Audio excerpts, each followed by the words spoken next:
Hello friends, இன்றைக்கி கோதுமை ரவையில் ஒரு கேசரி, ரவா கேசரி செய்கிறது தான் பார்க்க போகிறோம். பாருங்கள், நாங்கள் வெளிநாடு அமெரிக்கா போயிருக்கிறப்ப எங்கள் சன் வீட்டில் நாங்கள் எல்லோரும் சேர்ந்து செஞ்ச கோதுமை ரவா கேசரி ரொம்ப சூப்பராக வந்ததுங்க. இப்போ பாருங்கள், கொஞ்சம் நெய் ஊற்றி முந்திரி, பாதாம் பருப்பு, தோல் நீக்கின பாதாம் பருப்பு, அப்புறம் திராட்சை எல்லாமே போட்டு நெய்யில் வந்து நல்லா கோல்டன் ப்ரௌன் ஆற வரைக்கும் வறுத்துக்கிறாங்க. எல்லாரும் அவங்கவுங்க கை வச்சு கலக்கணும். பேத்தி, மருமக, எங்கள் சன்னு, அப்புறம் நான் எல்லாருமே அவங்கவுங்க பங்குக்கு ஒவ்வொரு கையை வச்சு கிளறி விட்டோம். அதனால தான் எல்லோரும் சேர்த்து செஞ்சதுன்னு சொன்னேன்.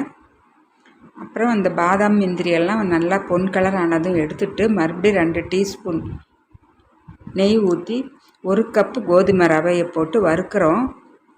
அது நல்லா வாசனை வர்ற வரைக்கும் நல்லா ஒரு 4 மினிட்ஸாவது வறுக்கணும், லோ ஃப்ளேமில் வச்சு. கோதுமை ரவையை நல்லா இது மாதிரி நம்ம சாதா ரவை மாதிரி இல்லைங்க, நல்லா இதை வறுப்படணும் நெய்யில். அப்புறம் 1:3 தண்ணி, 1 கப்புனா 3 கப்பு தண்ணி ஊற்றணும்.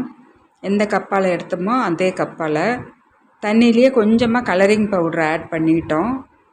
தண்ணி நல்லா கொதிக்க வச்சு இப்போ தண்ணியை ஊற்றி நல்லா கிளறிட்டு இருக்கோம். நல்லா கிளறதுல கட்டி இல்லாமல் வந்துடும் எங்களுக்கு. இப்போ வந்து எக்ஸ்ட்ராவாக பாருங்கள், இந்த பைனாப்பிள் ஜூஸ், ஆரஞ்சு ஜூஸ் அதை ஊற்றி அந்த பைனாப்பிள் வாசனையாக செய்ய போகிறோம் ரவா கேசரியை.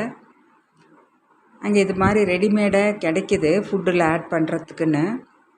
அதையும் வந்து ஒரு பாக்ஸ் வாங்கி அதையும் எல்லாம் கட் பண்ணி ஊற்றியாச்சு.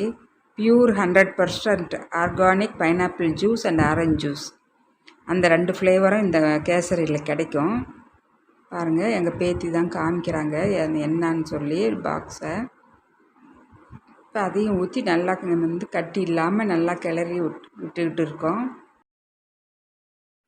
இப்போ கொஞ்சம் நேரம் மூடி வைக்கலாம். இப்போ கொஞ்சம் நேரம் ஆயிடுச்சு. இப்போ ஏலக்காய் பவுடர் ஒரு 1/4 டீஸ்பூன் போட்டு அதையும் கலந்து விட்டுடலாம். இப்போ வந்து இந்த தண்ணியெல்லாம் நல்லா சுண்டுனதும் அதுக்கு உண்டான சுகர், நாட்டு சர்க்கரை தான் இங்கே போட்டு செய்கிறோம். ப்ரௌன் சுகர் போட்டு 1 கப்பு ரவைக்கு வந்து 1.25 கப்பு போடுறோம். 1 கப்புக்கு 1.5 அளவு. ஆனால் இது சுகர் வந்து நல்லா உரைக்குங்கிறதுனால, ஆர்கானிக் நாட்டு சர்க்கரைங்கிறதுனால 1 கப்பு, அப்புறம் மறுபடியும் ஒரு 1/4 கப்பு, 1.25 கப்பு போட்டு நல்லா கிளறி, இப்போ அதுக்கு கொஞ்சம் நெய், ஒரு 4 டேபிள் ஸ்பூன் அளவுக்கு நெய் ஊற்றியாச்சு. நெய் ஊற்றி நல்லா ஒரு கிளறி நம்ம நெய்யில் வறுத்து வச்சுருக்கிற பாதாம், முந்திரி, திராட்சை, அந்த நட்ஸு அதையெல்லாம் போட்டு நல்லா கிளறி விட்டால் சுவையான, டேஸ்டியான, யம்மியான கோதுமை ரவா கேசரி ரெடி. நீங்கள் இது மாதிரி ஒரு தடவை செஞ்சு சாப்பிட்டு பாருங்கள். உங்களுக்கு வீடியோ பிடிச்சிருந்தால் ஒரு லைக் பண்ணுங்கள். உங்களோட ஃபீட்பேக்கை கமெண்ட்ஸ் பண்ணுங்கள் ஃப்ரெண்ட்ஸ். மறக்காமல் சப்ஸ்கிரைப், ஃபஸ்ட் டைம் பார்க்குறவங்களா இருந்தால் சப்ஸ்கிரைப் பண்ணுங்கள். நான் மறுபடியும் அடுத்த ஒரு இன்ட்ரெஸ்டிங்கான வீடியோவில் சந்திக்கிறேன். பை.